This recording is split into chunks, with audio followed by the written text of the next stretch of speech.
تم پر مرا ہوا جانور اور بہتا لہو اور سور کا گوشت اور جس چیز پر خدا کے سوا کسی اور کا نام پکارا جائے، اور جو جانور گلا گھٹ کر مر جائے، اور جو چوٹ لگ کر مر جائے، اور جو گر کر مر جائے، اور جو سنگ لگ کر مر جائے، یہ سب حرام ہے۔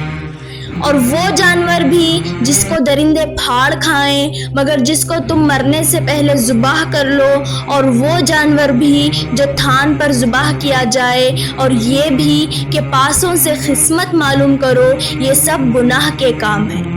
آج کافر تمہارے دین سے نا امید ہو گئے ہیں، تو ان سے مت ڈرو اور مجھ سے ڈرتے رہو۔ اور آج ہم نے تمہارے لیے تمہارا دین مکمل کر دیا اور اپنی نعمتیں تم پر پوری کر دی، اور تمہارے لیے اسلام کو دین پسند کیا۔